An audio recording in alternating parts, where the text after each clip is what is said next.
Okay, many students are asking about the syllabus of RST, so here it is. इन चीज़ों को हम नहीं देखते, इसमें जस्ट डिस्क्रिप्शन बताई हुई है. हम मेन यहाँ से देखते हैं. यस, सो वीक 1 का कोर्स क्या है? Essential concepts of radiologic science. इसमें रेडिएशन और इसकी टाइप्स हैं: electromagnetic radiation, ionizing radiation and sources of radiation, then discovery of X-rays, properties of X-rays and concept of radiation protection, units of radiation.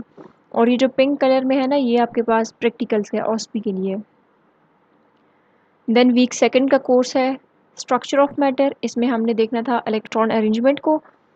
Then electron binding energy है, isotopes हैं, isobar, isomers, isotones, then radioactivity and characteristics of alpha and beta particles, और discovery of x-rays through video, ये आगे ऑस्पी है.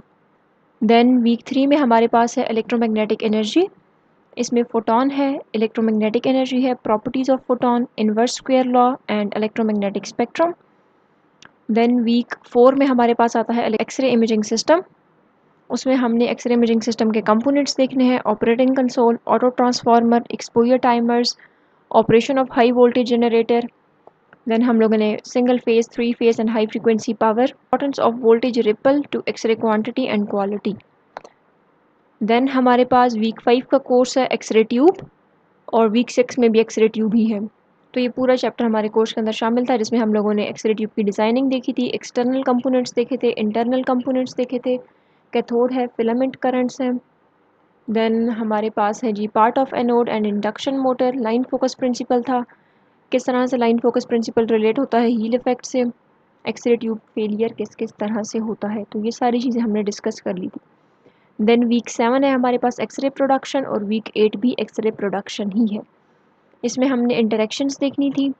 Then हमने anode heat देखनी थी, characteristic and bremsstrahlung x-rays. Then week 8 में हमारे पास एक्सरे इमिशन स्पेक्ट्रम देखना था, और वो सारे के सारे फैक्टर्स देखने थे, factors affecting X-ray emission spectrum. Week 9 और वीक 10 हमारे पास इसमें चैप्टर है एक्सरे इमिशन, जिसमें रेडिएशन क्वांटिटी देखनी थी, क्वालिटी देखनी थी, डिफरेंट फैक्टर्स देखने थे. देन वीक 10 में भी यही चैप्टर है एक्सरे इमिशन वाला, उसमें एक्सरे क्वालिटी देखनी है, पेनिट्रेबिलिटी देखनी है, फैक्टर्स देखने हैं, and types of filtration used in radiography. Week 11 and 12 में हमारे पास आता है एक्सरे इंटरेक्शन विद मैटर. इसमें हमने coherent scattering, Compton effect, photo electric effect और सारी की सारी 5 एक्सरे इंटरेक्शंस देखनी थी विद मैटर. देन हम लोगों ने डिफरेंशियल एब्जॉर्प्शन करनी है, and radiographic contrast agents are used to image some tissues and organs. ये हमने देखना था कि किस तरह से कंट्रास्ट इन चीज़ों पे इफेक्ट करता है. एब्जॉर्प्शन एंड एटेन्यूएशन में डिफरेंस करना है.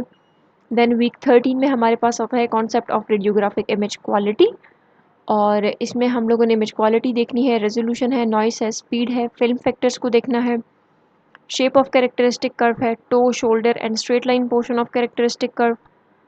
देन वीक 14 में हमारे पास आता है concept of radiographic image quality. इसमें हमने ज्योमेट्रिक फैक्टर्स देखने हैं, सब्जेक्ट फैक्टर्स देखने हैं, tools and techniques available to create high quality images. Week 15 and 16 हमारे पास था कंट्रोल ऑफ स्कैटर रेडिएशन, जिसमें हमने इमेज का कंट्रास्ट देखना है, स्कैटर रेडिएशन को देखना है, ग्रिड्स हैं, relationship between scatter radiation and image contrast. हमने वो सारे के सारे फैक्टर्स देखने हैं जिनकी वजह से स्कैटर रेडिएशन प्रोड्यूस होती हैं. Discuss the 3 devices develop to minimize scatter radiation. Then week 16 में भी यही है कि हमने ग्रिड की कॉन्स्ट्रक्शन देखनी है, परफॉर्मेंस देखनी है, किस तरह से ग्रिड्स की वजह से पेशेंट डोज बढ़ता है, हमने बहुत से प्रॉब्लम्स देखने हैं, और एयर गैप टेक्निक को देखना है. So this is the course of RST. और रिकमेंडेड बुक्स हमारे पास रेडियोलॉजिक साइंस फॉर टेक्नोलॉजिस्ट है, और हम इसी को ही फॉलो करेंगे. All right.